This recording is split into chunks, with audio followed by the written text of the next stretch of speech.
This is about empowerment. Empowering our children so that they can take advantage of opportunity, so that they can go out and nourish the gifts that they were born with, and then release those gifts into the world to make it a better place. So I just want to thank you all for taking the time out to just be here.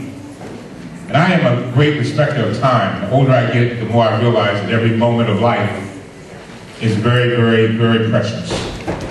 And what we tried to do is put together a program which will not take up too much of your time, give you as much information in a little bit of time as we possibly can, give you material, give you all kinds of data so that you can do your own applications, your searches and whatever, and to inform you of how much power you have if you just take a little bit of time to access the information we will give you.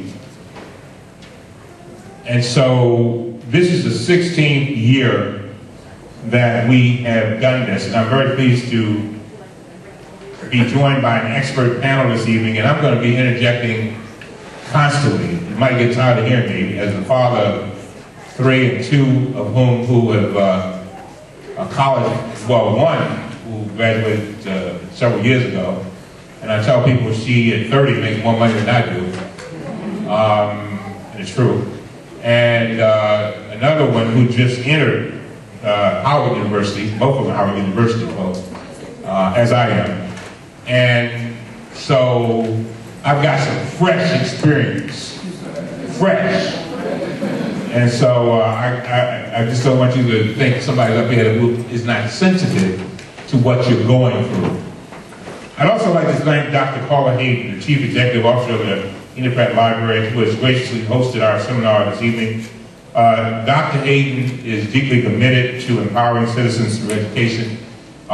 You may not know it, but you're sitting in probably one of the top 3 library systems in the country, if not in the world, the Enoch Pratt Library System. There are things that this library provides. Sometimes you don't even recognize how worthwhile that are. And I hope that before you read it, you'll get the brochures that they give out to show all the programs that they offer. And I beg you to do that, because a lot of people think that it's just the Ravens that bring culture to a city. No. No, I know they lost. No. It's not just the Ravens. That was a tough game, wasn't it? Whoa. I'm going to say it a heart attack. But anyway, the fact is that it's libraries and museums and all those kinds of things that also bring culture to a city. And so I beg you to take advantage of that. We also want to thank Miss Teresa Evans. I think she's out in the hall. Oh, she's back there. Teresa, raise your hand. Teresa works so hard making these things. Raise your hand. Come on. Yeah, there you go. Teresa Evans. Thank you. She's at the Enoch Pratt Library. Thank you, Teresa. Thank you so much, and we thank all of the entire staff here. Now, ladies and gentlemen, your presence at our How to Pay for College seminar shows that you're determined to improve and strengthen the quality of your lives. The experts who have accepted my invitation to share their knowledge about getting into college and obtaining help with the course deserve our warm welcome. Now, let me introduce them to you very quickly. Mr. Fred Stennis is Program Management Analyst at the United States Department of Education. He will discuss federal financial assistance programs. Ms. Elizabeth Urbanski is Director of the Maryland Higher Education Commission, who will discuss financial assistance offered by the state of Maryland. And I tell my constituents this all the time, when you started paying taxes in Maryland, you might have been 16. But guess what? You've been paying in for a scholarship fund for a lot of years. And a lot of you all don't even know it. And what I want you all to listen to them carefully. This is money, this is your money. And the sad part about it is that you've been paying in it, and you've been paying for other children to go to school. Now it's your child's turn, and I want you to take advantage of it. And I want you to listen to the deadlines that they set. I'm sure that a lot of the material has the deadlines. And a lot of people miss deadlines. The reason why we're holding this event in as early as we possibly could, we had some problems because in the Congress I cannot hold events for a certain number of days around the elections. I had to wait. If I could have held this in June, I would have done it because we've got to get an early start. I beg you, please do not miss these deadlines because it can cost you a lot of money and cost your child a lot of opportunity. Friends, we now live in a global information age era in which knowledge is the essential foundation of our empowerment. For most Americans, higher education is the most certain ladder to success. I can think of no other investment that a person can make that is almost guaranteed to provide you with a better income than a diploma or degree or degrees. Annual earnings for Americans with bachelor's degrees are about 60% higher than the incomes of those with a high school diploma. Over a lifetime, that earnings gap can exceed $1 million. So we know that college is a critical investment in every person's future, but we also know that very few families can afford to pay for college without receiving some help. So there should not be any shame in your game. If you cannot afford it, hello, you got a whole lot of people exactly where you are. And that is why I've been hosting this seminar for the last 16 years. Approximately 14 million Americans take advantage of federal financial aid programs every year. Each year, the federal government provides approximately $150 billion in aid to students. Your tax dollars. That assistance is especially important during the turbulent economic times in which we now find ourselves. Just as the cost of gas and food continue to rise, so does the cost of earning a college degree. In this recession, tens of millions of students are losing the opportunity to go to college. According to the College Board 2012 Trends in College Pricing Report, tuition and fees for in-state students at public four-year colleges and universities increased by 4.8% from last year.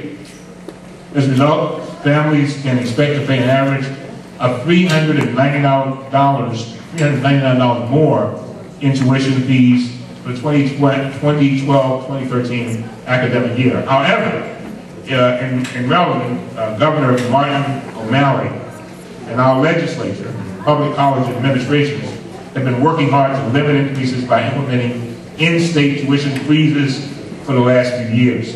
Nevertheless, affording the cost of college remains a challenge for far too many Maryland families. But President Obama and the Congress have also been working to make college more affordable.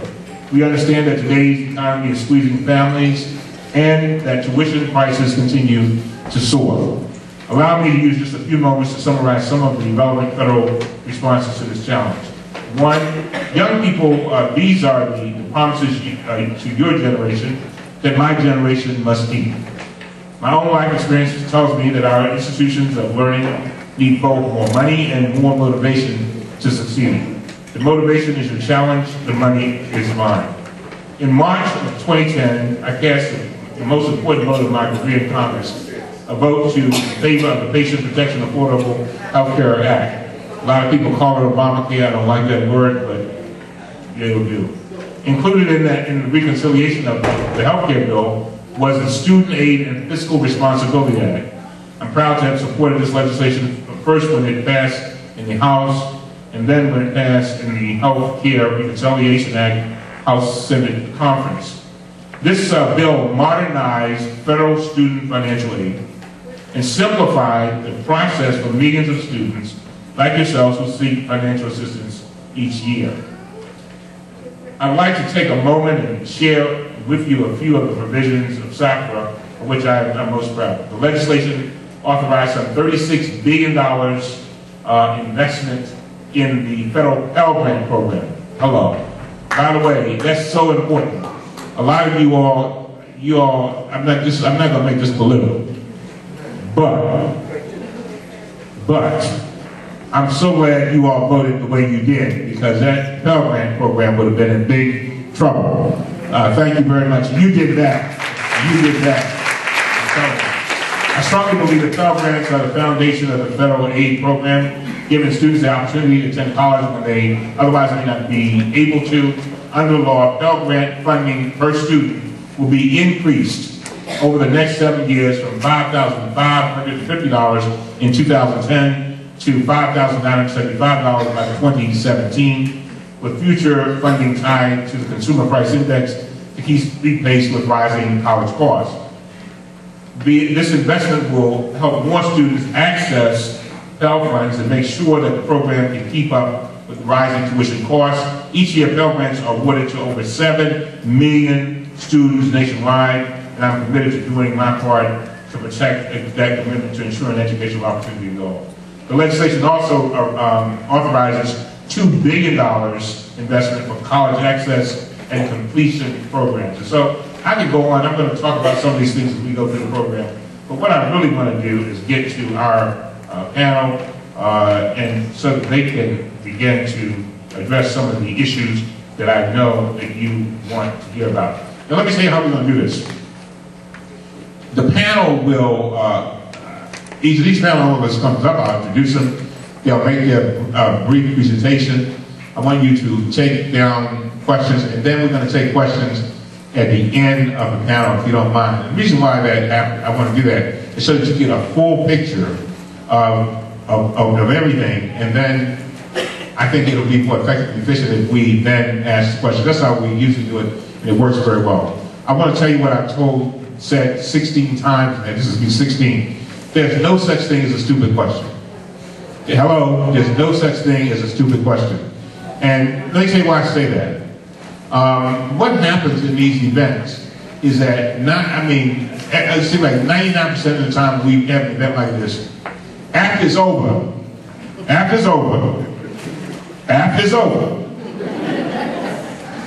and the experts have gone, people come into me and say, Mr. Cummings, you understand, I wanted to ask this question, but I thought it was a stupid question, so I'm going to ask you. And I tell them, but why didn't you ask it when the experts got it? You know what the thing I noticed? Usually it's the same questions. You know, if 10 people come up to me, usually 3 of them have the same questions. So what I'm saying is if you hear something, ask. And again, to my experts, if you give it out material, please let them know, identify your material. They've got a group of material for you. They have a package?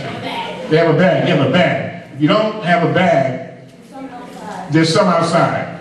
Everybody got a bag? Yeah. Oh, that's good. Because usually they don't. But anyway, so identify your material so that they will know what you do. But you should have everything you need with regard to documentation in that bag.